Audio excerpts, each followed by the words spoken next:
Bonjour à tous, je m'appelle Marilyn et je suis monitrice en conditionnement physique à la base militaire de Valcartier. Aujourd'hui, on se questionne à savoir si le développement de la mobilité aurait une influence positive sur notre performance au squat. Le squat, on le voit partout et sous toutes ses formes, autant chez le débutant que chez l'expert, dans les salles de musculation comme dans son salon, dans un cours de yoga comme dans un cours de CrossFit. Vous avez peut-être même déjà entendu des fervents représentants du squat dire des choses telles que « le squat c'est la vie »,« le squat est roi »,« je squatte donc je suis », etc. OK, le squat est un incontournable, nul doute là-dessus. C'est un excellent exercice. Juste comme ça, est-ce que vous saviez que lors de son exécution, le squat recrute plus de 250 muscles? C'est quand même pas rien. Mais attention, malgré le fait que ce soit un incontournable, il va falloir aussi être raisonnable. Tout d'abord, prenons un peu de recul et rappelons-nous que le squat, avant d'être un exercice de musculation, c'est d'abord et avant tout un mouvement, soit la capacité à se mettre accroupi. Attention, ici il faut bien comprendre que s'accroupir et squatter avec une charge, ce n'est pas tout à fait la même chose. Les deux font appel à la triple flexion, bien évidemment, soit celle des hanches, des genoux et des chevilles. Par contre, les deux auront un visuel et une standardisation un peu différentes. Cela dépendra, entre autres, de la longueur de vos segments, si vous présentez des restrictions au niveau articulaire ou tissulaire, selon la charge que vous allez prendre et surtout où vous allez la positionner. Pensons par exemple à un back squat, un front squat ou un overhead squat. Si vous avez une blessure quelconque et bien sûr si vous avez de la douleur. Tous ces facteurs vont influencer la façon dont vous squatterez. Lorsqu'on parle de s'accroupir, on parle ici du mouvement. Sa résultante, la position accroupie, est bien présente chez bon nombre dans la population mondiale. Elle est utilisée notamment pour manger, travailler, jouer, accoucher, aller à la salle de bain et même pour certains comme position de repos. Notre corps est conçu pour adopter cette position. Par contre, pour plusieurs d'entre nous, la réalité est un peu différente. Et cette position, qui à la base était naturelle, a tendance à se limiter et voire même à se perdre au fil du temps. Mais pourquoi donc? On a tous déjà vu de jeunes enfants adopter cette position, comme dans leur début à la marche, dans la transition entre le quatre pattes et la position debout, pour prendre une pause après quelques pas, ou même lors de jeux. Possiblement que vous-même, vous avez déjà adopté cette position. Avec le temps, on grandit, nos proportions changent et la facilité et l'aisance, mais surtout la fréquence avec laquelle nous adoptons cette position disparaît peu à peu. Ainsi, ils la rendent plus difficile, voire même inaccessible pour certains à l'âge adulte. Proportionnellement parlant, il est plus facile de s'accroupir enfant qu'adulte. Cependant, nous devrions quand même être en mesure de s'y rendre. L'une des principales causes qui nous éloignent, c'est notre mode de vie moderne et malheureusement, le fait que nous soyons trop souvent sédentaires. Et oui, en grandissant, on s'éloigne du sol, on passe de plus en plus de temps en position assise, que ce soit sur une chaise ou notre canapé par exemple, et par le fait même, on limite et on perd tranquillement notre amplitude, notre force, notre équilibre et donc notre capacité à s'accroupir. D'ailleurs, fait intéressant, est-ce que vous saviez que vous pouvez être sédentaire et actif à la fois? Eh oui! Premièrement, il faut savoir qu'il y a une différence entre l'inactivité physique et la sédentarité. L'inactivité physique se définit par un niveau insuffisant d'activité physique. Selon l'Organisation mondiale de la santé, la recommandation est qu'un adulte devrait consacrer au minimum 150 à 300 minutes par semaine à une activité d'endurance d'intensité modérée. La sédentarité, en contrepartie, se désigne par un état d'éveil caractérisé par une dépense énergétique très faible, voire proche de zéro, comme dans le cas présent, la position assise, inclinée ou allongée. Donc, si on prend bien compte de ces deux paramètres, le nouveau mot d'ordre serait non seulement de bouger plus, mais aussi de rester moins assis. Donc, bougez en référence au niveau d'activité physique et restez moins assis pour mieux contrer les comportements sédentaires. Heureusement, le degré de sédentarité n'est pas le même pour tous. Malgré le fait que nous passions beaucoup trop de temps assis, au travail, à manger, en voiture, à lire, écrire et devant nos écrans comme notre télévision, cellulaire, jeux vidéo, ordinateur, plusieurs d'entre nous essaient, du mieux qu'ils peuvent, d'être le plus actifs au quotidien et de briser au mieux leur comportement sédentaire. Parenthèse fait, revenons maintenant dans le contexte.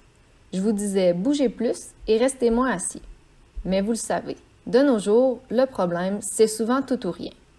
Et oui, nous vivons dans une société axée sur la performance, et le monde de l'entraînement n'y fait malheureusement pas exception. Une fois lancés, nous voulons tous être plus vite, plus forts, plus musclés, et c'est tout à fait normal, qui ne le voudrait pas. Le problème dans tout ça, c'est pas notre désir de performance, mais bien la façon dont ils tentent d'y parvenir.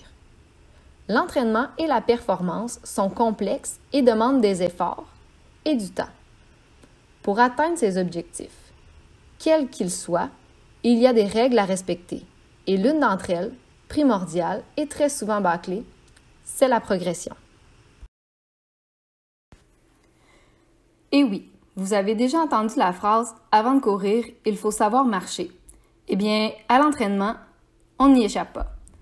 Comme je vous disais au début, le squat est d'abord et avant tout un mouvement. Alors avant même de penser à vouloir réaliser son record personnel au squat, faut d'abord, en premier lieu, se poser la question suivante. Suis-je capable? Suis-je capable, dans l'absolu, de réaliser le mouvement de façon optimale et ce, sans compensation ni inconfort? Soyons clairs, toute personne avec des hanches, des genoux et des chevilles saines devrait être en mesure de se mettre accroupie. Pourtant, c'est très loin d'être le cas. Souvent à cause de douleurs, par manque de souplesse de la chaîne postérieure, d'autres fois par manque de force au niveau de la chaîne antérieure ou par simple manque de contrôle moteur. Mais une chose est certaine, c'est que toutes ces compensations arrivent car nous n'entretenons pas suffisamment nos patrons de base et que trop souvent, nous bougeons mal. Il faut se le dire, notre focus est beaucoup plus souvent tourné vers l'augmentation de la force en chargeant toujours plus lourd, à vouloir développer sa puissance, sa vitesse en accélérant le mouvement au maximum, ou tout simplement à vouloir à tout prix repousser ses limites en complexifiant le mouvement encore et encore. Mais comme je le disais précédemment, le problème n'est pas là. Le problème est d'essayer de vouloir le faire et de performer sans tout d'abord en maîtriser la base. Malheureusement, c'est le cas de beaucoup trop de gens et même d'athlètes, et tôt ou tard, cela finit toujours par les rattraper. La maîtrise de notre corps et le fait de mieux bouger est primordial. Sans cela, vous ne pourrez jamais optimiser votre plein potentiel et le risque de blessure, lui, ne sera d'autant plus grand. Et une fois blessé, cela ne fait que rendre les choses encore plus compliquées. Heureusement, la douleur et l'inconfort est loin d'être une fatalité et il y a moyen d'y remédier. Il n'est jamais trop tard pour bien faire les choses. OK, c'est bien beau tout cela, mais à présent, comment faire pour améliorer la qualité de mes mouvements et mieux bouger pour éviter de me blesser? C'est simple, par la mobilité. En d'autres mots et simplement, être mobile, c'est bien bouger. Selon plusieurs experts dans le domaine, c'est le préalable à l'entraînement et cela, peu importe le type, de la course à pied à la musculation en passant par le yoga et le crossfit. Mais attention, il est certain que pour être performant, il va falloir sortir de sa zone de confort et travailler dur. Par contre, il faut aller dans l'ordre et avant de vouloir repousser ses limites à tout prix, il est essentiel de ramener le mouvement prioritaire. C'est lui qui est à la base de tout. Il agit à titre de levier à court et moyen terme pour nous permettre ensuite de se dépasser. Bref, le mouvement, c'est comme les fondations de votre maison. Donc rappelez-vous, la qualité de vos mouvements, c'est à la base même de la pyramide de la performance. Une chose intéressante à observer avant de se lancer dans l'analyse du mouvement serait de tout d'abord évaluer sa posture. La raison est simple. Avant de vouloir exploiter le mouvement, il faut préalablement savoir si dans notre posture, il y a des muscles qui pourraient être facilités ou présenter des raideurs, être inhibés ou avoir des faiblesses. Faire une évaluation de votre posture au préalable vous aidera à en prendre connaissance. Il faut savoir que tout mouvement part d'une posture de base et l'optimiser serait partir sur une base encore plus solide. Prenons maintenant quelques instants pour bien comprendre ce qu'est la mobilité. On la confond souvent avec la souplesse, mais attention, car bien qu'une certaine souplesse soit importante pour avoir une bonne mobilité, cette dernière ne se limite pas là, loin de là. La mobilité est composée de 4 qualités qui lui sont essentielles, soit la souplesse, le contrôle moteur, l'équilibre et la force. La souplesse. La souplesse et la mobilité vont souvent de pair et peuvent s'influencer l'un l'autre. Le contrôle moteur, c'est la communication entre votre cerveau et vos muscles. C'est lui qui va vous permettre de vous ajuster dans votre mouvement. Et il contrôle également vos rythmes et vos timings. L'équilibre, qui est la combinaison entre la stabilité et la proprioception. Elle sera régulée par notre système extéroceptif, qui est stimulé par les facteurs extérieurs comme la pression. Elle doit être tant globale, donc au niveau de notre corps entier, que locale, au niveau d'une articulation. Et finalement, la force. Ici, on ne parle pas d'endurance de force ou de force maximale, mais bien d'un niveau minimal nécessaire à la production d'un mouvement. On parle également ici du niveau minimal qui sera nécessaire à la stabilité de la posture. À présent, revenons à notre squat, qui est le mouvement qui nous intéresse ici. Puis allons observer notre capacité à nous mettre accroupis. Comme je vous le disais tout à l'heure, la position accroupie, c'est le prérequis numéro 1 au squat.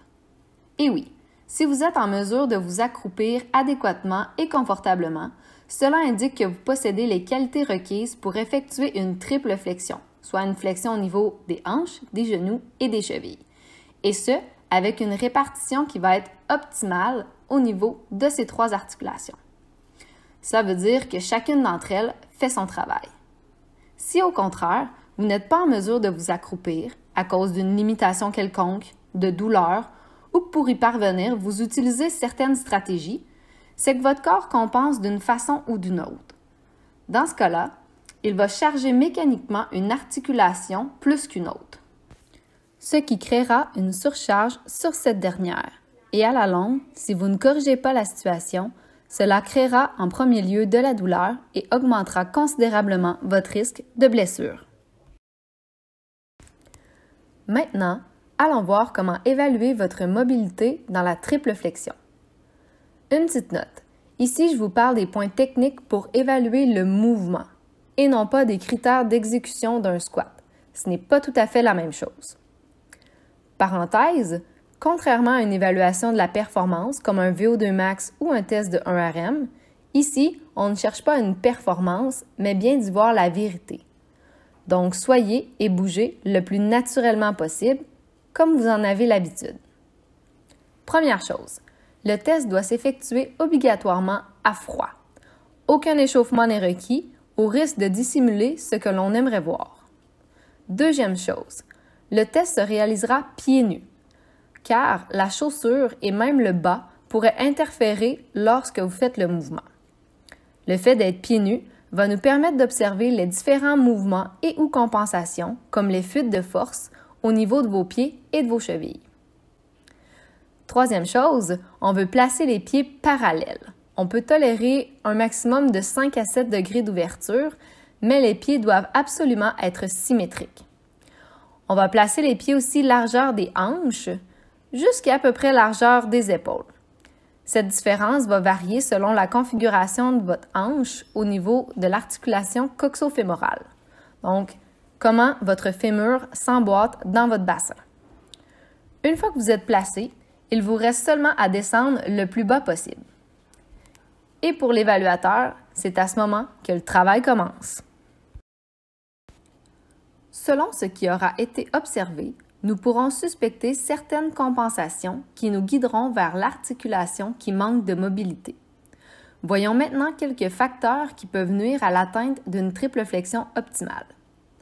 Une des principales problématiques que l'on retrouve chez bon nombre de gens est un manque au niveau de la cheville. Lorsque l'articulation de la cheville ne peut pas exprimer son plein potentiel, le corps peut alors utiliser plusieurs stratégies de compensation afin de pallier à cette limitation.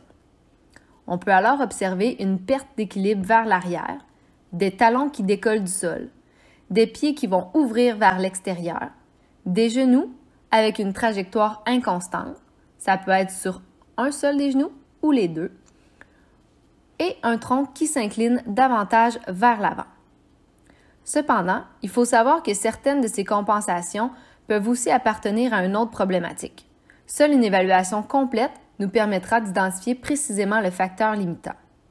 Donc, en supposant ici que la problématique est bien au niveau des chevilles, deux choses sont alors possibles. Un manque de force, qui serait au niveau du tibial antérieur, qui est le muscle devant le tibia, soit une restriction articulaire ou une raideur dans les tissus mous. Et pour l'identifier, nous devrons tester votre dorsiflexion. Donc, toujours pieds nus, le test va consister à vous placer devant un mur en fente basse avec les genoux à 90 degrés. Le gros orteil du pied avant doit être à 13 cm du mur. Une fois dans la position, vous poussez le genou vers l'avant et vous voyez si vous parvenez à toucher le mur. Évidemment, le talon ne doit pas décoller le sol, le genou doit rester aligné avec le pied et il ne doit pas y avoir de douleur. Si vous êtes en mesure de toucher le mur avec votre genou en respectant ces indications, c'est que vous n'avez pas de problème de raideur au niveau des chevilles. Le problème sera alors un manque de force ou de contrôle moteur. Le prochain facteur limitant est nul autre que la hanche. Et ici, il peut se passer bien des choses. Des pieds qui pointent vers l'extérieur, une mauvaise trajectoire des genoux, soit vers l'intérieur ou vers l'extérieur, sur un ou les deux côtés. Un tronc qui penche trop en avant, un bas de dos qui creuserait trop dans la première partie du mouvement, un bas de dos qui s'arrondit en fin de mouvement, ou un bassin qui transfère d'un côté. Bref, encore une fois, c'est pas le choix qui manque. Ce qu'on veut vérifier, c'est s'il s'agit encore une fois d'un problème de raideur ou de faiblesse. Pour ce faire, je vous propose deux tests qui vont vous servir à observer ce qui se passe au niveau de la chaîne antérieure, donc le devant de la jambe, le côté latéral et aussi votre chaîne postérieure, donc l'arrière de vos jambes. Le premier test est le test de Thomas modifié. Placez-vous assis sur le bout d'un banc ou d'une table. Agrippez l'un de vos genoux et tirez-le vers votre poitrine en vous laissant doucement descendre sur le dos. Restez ici quelques instants, prenez quelques bonnes respirations, histoire que votre corps se dépose. Gardez la jambe le plus près possible de votre poitrine et laissez l'autre jambe se détendre complètement. Le fait de ne pas pouvoir tirer le genou sur la poitrine indiquerait un problème de flexion de la hanche, une restriction au niveau des tissus mous ou de la capsule articulaire. À ce moment, voyez si le fait d'ouvrir légèrement le genou vers l'extérieur réglerait le problème. Si oui, c'est possiblement dû à comment votre articulation de la hanche est conçue. Dans ce cas, pensez simplement à élargir un peu la distance entre vos pieds. Pour la jambe qui repose dans le vide maintenant, si votre cuisse décolle de la table ou du banc, cela indiquerait une raideur des fléchisseurs de la hanche. Si le genou est fléchi à un angle supérieur à 90 degrés, soit que votre tibia n'est pas perpendiculaire au sol, on parlerait ici d'une raideur au niveau du droit fémoral, un des muscles qui composent le quadriceps. Si la jambe aurait tendance à vouloir tirer vers l'extérieur, on parlerait ici d'une raideur de la chaîne latérale, soit au niveau de la bandelette iliotibiale ou du tenseur du fascia latent. Finalement, ce sera important de comparer les deux côtés. Une différence entre les deux suggérerait une asymétrie, et dans ce cas-là, ce sera la priorité à régler. Ensuite, avec le second test, celui du lever de la jambe tendue, nous pourrons évaluer la souplesse de la chaîne postérieure basse et au passage la force du tronc. Dans un premier temps, le test se réalisera de façon active, puis ensuite de façon passive. Allongez-vous sur le dos, perpendiculaire à un cadre de porte, les bras ouverts de chaque côté avec les paumes de main vers le haut. Les jambes sont droites, les chevilles à 90 degrés, soit les orteils qui pointent vers le haut, et la tête en appui au sol. Placez-vous de façon à ce que le cadre de porte soit à mi-cuisse, soit entre la hanche et le creux du genou. Soulevez ensuite la jambe le plus haut possible en gardant le pied flex et la jambe tendue, et ce, sans compensation. Tous les paramètres de départ doivent être conservés. Au minimum, on voudrait que la malléole externe, soit le petit os sur le côté extérieur de la cheville, dépasse l'encadrement de la porte. Idéalement, on cherche un angle de 80 à 90 degrés ou plus. Si vous y parvenez, c'est que votre souplesse de la chaîne postérieure basse et la force de vos fléchisseurs de hanches ainsi que celle de votre tronc est adéquate. Dans le cas contraire, réalisez le même test avec les mêmes critères, mais de façon passive, soit avec l'aide d'un partenaire ou d'une sangle. Si le test est validé, votre souplesse est alors adéquate. La problématique reposera sur un manque de force, soit au niveau des fléchisseurs de la hanche, soit au niveau des muscles du tronc. Si vous n'y parvenez toujours pas, alors la souplesse de votre chaîne postérieure basse sera à travailler et très possiblement votre force aussi. Finalement, je voulais vous exposer la relation entre la triple flexion et la région thoracique, le haut du dos. Son implication joue un rôle important au niveau de la posture de votre dos lors de la descente et sera davantage marquée lors d'une flexion avec charge, comme un back squat ou un front squat, et encore plus lorsqu'on porte les bras au-dessus de la tête, comme dans un overhead squat. Un manque de mobilité de la région thoracique pourra s'observer par exemple par un affaissement ou un arrondissement du haut du dos, un bas de dos qui creuse ou encore par un bas du dos qui s'arrondit, que l'on observe souvent en fin de mouvement. Encore une fois, ces différentes compensations peuvent résulter soit d'une raideur, soit d'un manque de force. Souvent, on peut déjà avoir observé la problématique de cette région avec l'évaluation de la posture. Mais sinon, je vous propose 2 tests qui vous permettront d'aller plus en profondeur. Dans un premier temps, je vous propose le test de l'angle au mur. Placez-vous dos au mur, les pieds à une dizaine de centimètres. La tête et tout le dos doivent être en contact avec le mur. Par la suite, levez les bras et placez-les en forme de L, les coudes à 90 degrés. L'objectif est de placer l'arrière des bras ainsi que les mains sur le mur, et ce, sans que la tête ou le bas du dos ne décolle. Une incapacité à coller vos bras au mur indique qu'un travail de mobilité au niveau du haut du corps serait nécessaire. On peut suspecter ici une raideur au niveau des pectoraux ou encore des muscles de la région thoracique. Dans un second temps, je vous propose un test de flexion d'épaule. Il nous permettra d'observer si vous présentez une raideur au niveau du grand dorsal. Le grand dorsal joue un rôle important au niveau du haut du corps, et le fait qu'il soit raide pourrait vous nuire, entre autres en faisant creuser le bas du dos ou en rendant difficile, voire même impossible, de lever les bras au-dessus de la tête lors de la flexion. Même position de départ que tout à l'heure, le dos doit être complètement en appui au mur ainsi que la tête. Levez les bras au-dessus de la tête dans un mouvement lent et contrôlé. Les bras doivent rester tendus, les lombaires collés au mur et les pouces devraient toucher au mur. Dans le cas contraire, vous nécessiterez d'un travail à ce niveau.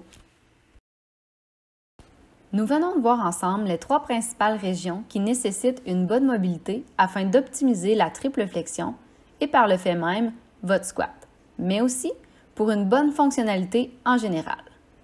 Nous avons vu ensemble certaines des limitations les plus communes sur ces régions, mais sachez tout de même que, outre celles-ci, il peut y en avoir bien d'autres. Et cela, seule une évaluation plus approfondie et l'œil d'un professionnel pourra vous en dire plus. Une chose importante, même si vous présentez un manque d'amplitude, la priorité sera d'abord de voir si vous présentez des asymétries, soit une différence marquée entre un côté et l'autre. Puis voyez ensuite à les corriger rapidement. Ce sont eux les plus dommageables pour votre corps. Ensuite, pensez simplement à ramener de plus en plus de mouvements dans votre corps. Car plus il sera mobile, mieux vous vous sentirez. Meilleure sera votre posture et moins vous risquerez de vous blesser. En plus, vos entraînements seront d'autant plus efficaces. Un point important en terminant, si à un moment ou à un autre, vous avez ressenti de la douleur. Attention, ici je ne parle pas d'une sensation de raideur. Il sera vraiment intéressant à ce moment d'aller consulter un professionnel de la santé.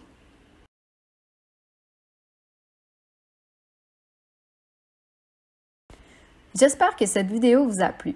Si c'est le cas, n'hésitez pas à liker. Je vous invite aussi, si ce n'est pas déjà fait, à vous abonner à notre chaîne YouTube et à activer les notifications afin de ne rien manquer. Je vous remercie beaucoup et à la prochaine!